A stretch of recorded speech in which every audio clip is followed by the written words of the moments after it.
Can weight training help improve arthritis, or does weight training make arthritis worse? First thing, research published in the Journal of Rheumatology suggests that strengthening the muscle groups around the joints affected will help ease pain in people with arthritis and also improve function. In another study, researchers from Finland who got a group of patients to do strength training exercises twice a week for 2 years found that they had a 59% increase in strength, as well as a reduction in inflammation, pain, morning stiffness, and disease activity. So they saw less progression of the disease. Weights training can help improve arthritis. Here are 8 tips to help you get started. Number 1, equipment. Big thing that I'd say with equipment is, where possible, try to work with things that are single arm movements. So again, if you're doing it at home, some dumbbells. If you haven't done anything from a long time, even some cans and things like that can help. So again, equipment, try to use single arm, single leg movements. Reason why is this will just help you combat any imbalances that you may have. As some of you may know, you may be experiencing it worse in some joints or some sides than others. So again, that's number 1.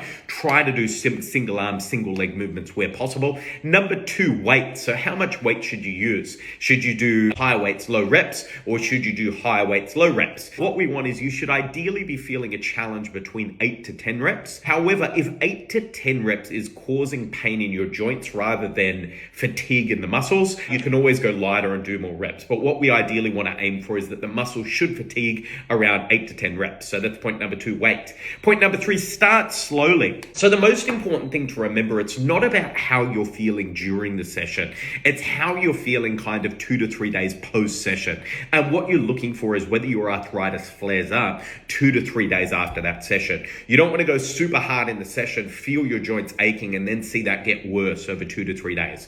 So my biggest advice is start slowly. So during your first few sessions, go easier than what you think you need to, even if it doesn't feel like you're doing it much at all. So then what you'll find is after 2 to 3 days, when you find that you've got a positive impact or you're not experiencing any flare-ups or pains, you know that you can potentially go a little bit harder than that and move in those slow increments so that you've got a really positive relationship with your training. So number 3, start slowly. Number 4, next one, this one's important. Extend your warm-up and cool downs. If you're someone who suffers from arthritis, a big thing that I would say is make sure that you're prioritizing that warm-up and cool down. So generally what I'd say is you should be looking at warming up for 10 to 15 minutes. This could include maybe doing some time on a stationary bike followed by some simple body weight movements. Second thing that you could be looking at in your cool down is making sure that you're allocating 10 minutes for some light stretching. This will just help improve your recovery after your session and decrease the risk of a flare-up. So again, warm up, cool down, try and do 10 to 15 minutes for your warm up, 10 minutes for your cool down. So again, that's point number 4. Point number 5, movement. So again, big thing that I'd say here is lift your weight slowly and evenly.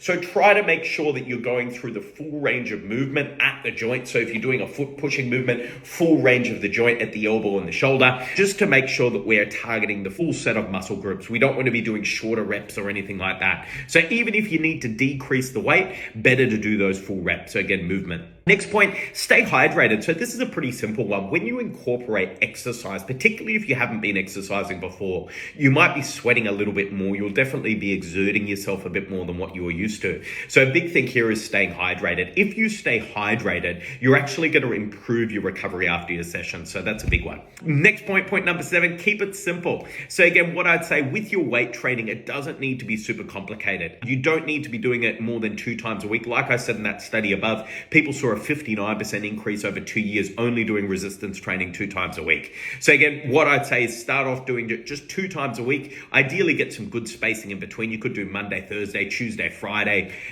Wednesday, Saturday, whatever it is you want to do, good spacing in between. And keep it nice and simple. 1 leg, 1 push, 1 pull exercise. That's all you need to do, particularly if you're allocating some extra time to your warm up and cool down. This means that your actual session will probably only take you about 15 minutes, which means you're looking at about 40 minutes for the entire session, warm up, exercise, as well as your cool down, which will work quite well for a lot of people. And last point, this is an important one. Stop if anything hurts. So again, if you're feeling your joints start to ache, particularly in the session, make sure that you stop and don't push it any further from there. Even if you've only done a few repetitions, that's better than doing nothing at all. So again, that gives you that baseline so you know that's what you can work towards next time. So big point, stop if anything hurts. If you start feeling your joints ache during the session, stop there, and then that way you know that that's kind of the point to beat for next time.